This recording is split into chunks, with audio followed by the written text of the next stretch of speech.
President Trump's supporters say it's short-term pain for long-term gain, but is there any strategy to win the war on Iran?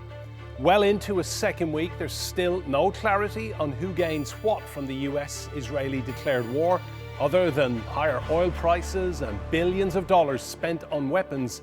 Iranian leaders have hardened their stance against the aggression rather than succumb to demands of surrender.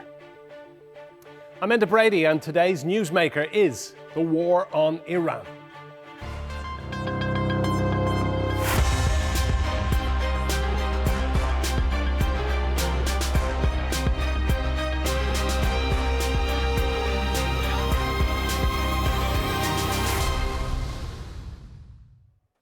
Donald Trump has suggested the war with Iran could end much sooner than he anticipated, but he continues to give mixed signals on when exactly that might happen. He's touting a victory over Iran as complete, but with fuel prices spiking, he could also be under pressure at home to make a decision on war. Our correspondent Andy Rosejan has more. At the start of the campaign on Iran, President Donald Trump called it a war and said it could last 4 to 5 weeks or longer, as long as it takes, he said. His defense secretary said the bombing was just the start. But on Monday, Trump said the offensive was now very complete, that it would end soon. And he didn't refer to it as a war. He called it a short-term excursion. So which is it, and how long should Americans be prepared? Well, I think you could say it both. It's the beginning of building a new country, but they have no Navy, they have no Air Force. We could call it a tremendous success right now as we leave here. I could call it, or we could go further, and we're going to go further. But the big risk on that war has been over for 3 days. Last weekend, Trump explicitly blamed Iran for the bombing of that Iranian girls' school, which killed about 180 people. On Monday, Trump backtracked. You just suggested that Iran somehow got its hands on a tomahawk and bombed its own elementary school on the first day of the war. But you're the only person in your government saying this. Even your defense secretary wouldn't say that when he was asked, standing over your shoulder on your plane on Saturday. Why are you the only person saying this? Because I just don't know enough about it. I think it's something that I was told is under investigation. But I will certainly, whatever the report shows, I'm willing to live with that report. Trump is suggesting that his optimism about ending the war earlier than he thought is simply because of the airstrikes that he says have decimated Iran's Navy, Air Force, and communications, and Iran's ability to retaliate. But the spike in the price of crude oil, up nearly $120 a barrel late Sunday, may also be why Trump is now trying to reassure nervous Americans who woke up to sticker shock on Monday. It was about $30 last week, and I stopped at 8 gallons or 9 gallons, no, 8 gallons, because I couldn't afford to fill up my tank. I'm on Social Security. I can't afford this. But almost on cue, as soon as President Trump started talking about a sooner end to this excursion, crude oil prices dropped back below $100 a barrel, and U.S. stock prices spiked from around 600 points in the red to over 200 points positive. Andy Rosejan, TRT World. Well, let's bring in our guests. Joining me from Tehran, we have the Iran foreign policy analyst Mohammad Khatibi from New York. Then we have the non-resident fellow at the Quincy Institute for Responsible Statecraft, Amir Handjani. And from Washington, D.C., president of Chevalier Strategic Advisors, we have Frank Rose. Good to see you all. Frank, I'll come to you first of all. President Trump says this war is complete. America has won, it is done, and yet Pete Hegseth is saying this is only the beginning. Who do we believe here? Well, I don't know if the president has said it is complete. What I heard yesterday was, well, we've made progress. You know, fundamentally, the question for me is, what is he trying to achieve? I've heard several things. One, destroy the nuclear program. Two, the ballistic missile program, and then 3, the potential for regime change. I think on counts 1 and 2, they've made significant progress, but there are serious questions whether he can take down the regime with airstrikes. And that also leads to the second question is what is Israel seeking to do? So, we will have to see. Mohammed, to you, how much longer can Iran keep fighting? Give me your assessment of the capabilities in the country, please.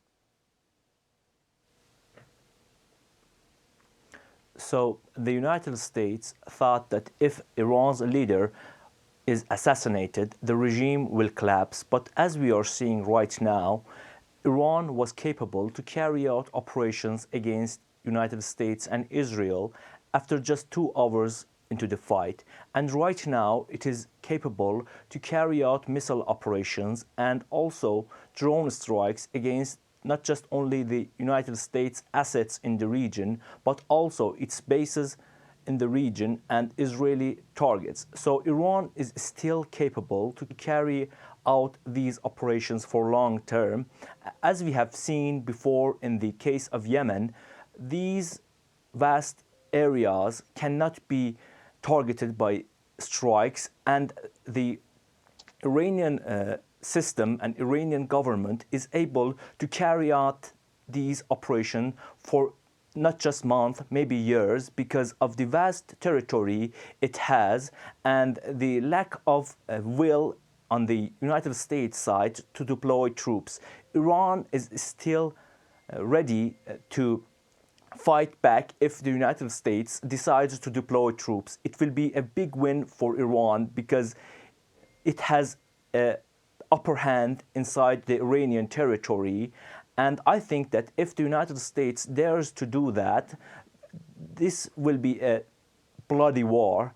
And I don't think that the United States has the guts right now to do that, because the war will spill over to other parts of the region, and this is not what other global powers like China or Russia want, because right now the oil prices are skyrocketing because of the US decisions to attack Iran. It was not because of Iran's attempt to close the Strait of Hormuz. It is a natural response of conflict in the region. Thanks, Mohammed. Amir, I want to bring Amir in. Amir, to you, just on the issue of energy prices, do you think as they keep spiking and surging around the world, do you think that is what might force the pressure on President Trump and indeed Netanyahu to end this war quickly? I think certainly from the U.S. perspective and the global economy, what Iran is doing asymmetrically in the region, in the Persian Gulf, to the GCC states, has dramatically altered the calculus. I don't even think that for some reason President Trump and this administration have even come out and said, we weren't expecting that, but every other president and their cabinet have always known that if there was a full-scale attack on Iran, that Iran would weaponize energy exports in the Persian Gulf, and that's what they have done. We are going into midterms. The U.S. economy is fragile right now. Energy prices are spiking, and if they keep going up, there's going to be real pushback, not just here in the United States, but around the world, because it's not so much the United States relies on exports from the Persian Gulf. It doesn't. The U.S. is an energy superpower. It's the rest of the world, specifically Asia, that relies on that oil. And as the prices keep going up, the whole world is going to feel that effect. And it doesn't seem the U.S. has the ability to counter that. Airstrikes is not going to counter that. Nothing can really counter that, with the exception of this war ending and Iran stopping their attacks on the GCC states. Thank you, Amir. Let's bring Frank back in. Frank, in the history of conflict, there has never been a change of regime anywhere caused by airstrikes. So what do you think the plan is now? Is there a strategy to go in with boots on the ground? I don't know, to be honest with you. We will have to see. I think the initial thinking behind Trump and Netanyahu was this Iranian regime is so weak now. So now is the time to strike, and we will decapitate the regime. And the initial strikes seem to, go well, but, I think the Iranians have been planning for this for a very long time, and they are just moving down to the next level. So, personally, as someone who has worked these strategic issues for a long time, I have a very hard time seeing how you can take the regime out solely with airstrikes. Frank, you've worked with US presidents, you've been in the room, you've advised them. Would you have advised President Trump to go in and do what he is doing? What, would you have said yes to Trump? Well, it would have depended on what the intelligence said, but fundamentally, I think the following issue really comes, hits it. We were never going to be able, in my view, to resolve the nuclear issue because the Iranians wanted to maintain this right to enrichment. And, at the end of the day, and Trump said it himself, he just doesn't care. Whereas previous presidents would have held back because of concerns about attacks in the region. Quite frankly, that did not necessarily concern Trump. Now, one point that I do think will concern him is oil prices, especially as we run into the midterms. So we will see. But, the bottom line, Edna, is that I think this was eventually going to happen sometime, this clash between the Iranians and the United States and Israel. Mohammed, back to you. Frank says the Iranian regime is weak and getting weaker. What's your assessment of what strength is left there? So I think that the United States bet on Iranian people because of the situation back in January and the protests that happened. It thought that Iranians will topple the regime, and this is not the case because Iranian system is embedded in the people, and many people, as we have seen after the election of the new leader, have taken to streets to support the government. So the United States bet on the Iranian people to topple it, but it failed because of the system is not relying on one person, and this system will continue as it is because of the new leader and his approach. I think that Ayatollah Khamenei's son, Sayyid Mojtaba, will continue his father's path, and this will not end soon because his ideology is similar to of his dad's, and I think that he will fight and will continue to fight. And people right now inside Iran are urging the government to retaliate even more, and they want war to be continued as long as it takes, and they want Iran's dignity and sovereignty to be restored. So they don't want a peace, Iranians, they don't want a peace that is temporary. They want a permanent ceasefire and a permanent plan to be out of this situation. Iran was on the negotiating table for multiple times, and it implemented so much of the JCPOA and other issues related to nuclear program, but the United States, by withdrawing from the JCPOA and carrying out operations against Iran, betrayed diplomacy, and so Iranians are thinking and skeptic of any negotiations or talks for temporary ceasefire. Right now, the leadership in Iran wants to fight back to the last breath because there is skepticism of the US intentions, and I think that the United States is pursuing what Israel is after. Israel is trying to partition Iran to 3 or 4 smaller states because it is much more easier to control it. And we have seen reports of US supporting the Kurdish separatists in Iran. And I think that this is another plan to help the separatist groups in Iran to fight against the government. So this is going to take much longer than Trump thinks because Iranians right now are fighting back. Thank you, Mohammed. Let's go to Amir. Amir, do you think the Americans and the Israelis genuinely felt that there would be some sort of uprising once the Ayatollah had been toppled and killed, that the people would rise up and take their country back, to use that American phrase? I certainly think that's what Prime Minister Netanyahu sold Trump on, given what happened in January. I think he sold him on a vision of Iran that's very weak, that the regime, its leadership is teetering, and it just needed this final push of U.S. and Israeli military action to topple it and have an uprising. But I think the reverse has happened in many ways. This has caused a huge rally around the flag inside Iran. The Iranians are very nationalistic people. It's one thing to have a dispute within your borders with each other. It's another thing to have bombs imposed on you from outside your borders. Hitting of schools, hitting of infrastructure. That is, I think, galvanized large portions of the population that were even against the regime to support it now in wartime.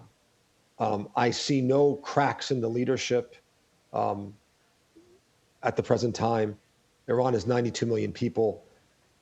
The Islamic Republic has been around for 47 years. They have entrenched roots. They were unpopular before these strikes, but these strikes, I think, have given them a raison d'etre to rally the country around the flag and fight back. And I think that's what you're seeing. Thank you, Amir. Thanks, Amir. Let's bring Frank back in. Frank, what kind of hold does Netanyahu have over Trump? Because so many American presidents have said no to Benjamin Netanyahu, and Trump can't seem to do enough for him and Israel. Well, listen, I don't think Trump is told by anyone what to do. I mean, Trump is Trump. And, you know, as he said yesterday, he will do stuff that no other president has done before, and he takes pride on that. You know, fundamentally, I think he and Netanyahu have the same general strategic vision. As I mentioned earlier, they saw the regime and its proxies very weak. So I think they made a strategic decision that now was the time to try to, if possible, decapitate and crash the regime. Frank, what's the end game here then? That is a good question. I don't know. You know, there are a number of different scenarios, but we will just have to see. I think the bottom line is it will be very messy. Frank, you stated earlier on there were 3 key objectives here for the United States and Israel. Number 1, destroy the nuclear program in Iran. Number 2, destroy the ballistic missile program. And number 3, regime change. What's this, day 11? And none of them have been achieved. I mean, Trump's talking about victory, but 3 key objectives have not happened. Well, Edna, we don't really know what has been achieved with regards to the destruction of the nuclear program and the missile program. But my gut tells me, and I've not seen the intelligence, the Iranians have taken a beating. And I think it will be very, very hard for them to reconstitute this capability. But from a regime standpoint, as we've talked before, I think this is an entrenched regime. And just because you take out the top leadership doesn't necessarily mean you're going to take out the next layer. So, my personal opinion, not based on any intelligence, is that they have probably done pretty good with objectives 1 and 2, but objective 3 is very far off. Thank you, Frank. Mohammed, back to you. How much pressure is on the new supreme leader? Clearly, Israel wants him dead. They have stated that they will keep killing the successor and the next successor. And yet, the longer he lives, that's a victory for Iran, surely. As our other guest said, there is something that Iran has a system, and if the leadership is targeted, there will be a new leader. As seen in the assassination of Iran's late leader, a new leader was elected in a short time, and his son was elected. And his son will perfectly, as some say, continue the path of his father, and the pressure is not really high on him to reconcile with the United States. Right now, the voices who want more retaliation, the voices who want a nuclear bomb, right now are loud and clear. People have started to talk about Iran's 440 kilograms of nuclear, enriched nuclear enriched uranium, and they are trying to say that Iran is now capable to produce a nuclear weapon. And there is no fatwa anymore because the leader has been assassinated, and people are urging the new leader to reverse his father's fatwa and pursue a nuclear weapon. And that can happen in relatively short time because it doesn't need a complex system to produce a nuclear bomb capable to be put on Iranian missiles and target the region. So I think that the United States should realize that Iran will not back down even if the new leader is assassinated. The one way to stop this is to stop attacking Iranian sovereign territory. And as long as the United States pursues a regime change in Iran, that will be received in Tehran as an existential threat, and Iran will fight back to the last breath. Thank you. Amir, to you, I've seen reports that there is an option on the table for, say, special forces troops to go in on the ground with a very specific mission, finding that enriched uranium and removing it out of Iran. Do you think that's something that we could likely see in the coming weeks as a one-off operation?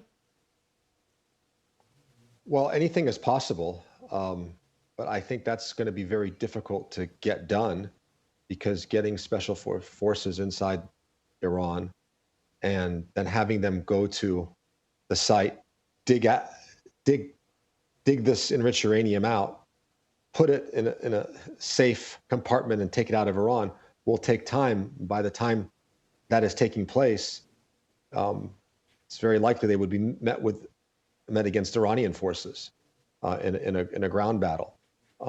I don't think that's really feasible, and I don't think that's something that the administration, they floated that out there. I don't think they're so serious about it right now. That could change. I think the more likely option on that is that Russia, President Putin has apparently called President Trump and has tried to say, okay, we can go in there and take this out, and the Iranians let us, and bring it to Russia and take it out of the country. I don't see that even working at this moment either. Iran is not Iraq. It's 3 times the size of Iraq. It's much bigger than Ukraine. It's going to be very hard for the United States to launch a ground invasion of Iran and have that be successful by special operations or otherwise. Thank you. Final point to you, Frank. Just to recap the headlines from that news conference Hegseth gave earlier on alongside his military commander. He says Iran is badly losing right now. Tuesday today will be the biggest in terms of bombardments and the most hits on Iran. He said that Iran was racing towards a nuclear bomb and Iran is firing the lowest number of weapons they've seen in the 11 days of the conflict. What's your impression now of the importance of the next 24 hours in this conflict? Well, there is no doubt that the Iranians have suffered serious losses in their nuclear program, their ballistic missile program. And I think it's really important to note that Iran has tried to expand the war with missile and drone attacks, and the allies with the GCC have done a very good job shooting those drones and missiles down. So bottom line is, I think from a military perspective, they have likely achieved many of their core objectives. The question is, what do you do about the regime? And I think that is really the hardest nut to crack for the Trump administration in Israel. And Frank, just briefly in 10 seconds, do you think he will succeed in regime change? We will have to see. I don't know. It will be hard. Frank Rose, thank you so much, live from Washington, D.C., and our other guests, Mohammad and Amir, as well. Thank you for watching. You can follow us on social media and be sure to subscribe to our YouTube channel. I'm Enda Brady, and I'll see you next time.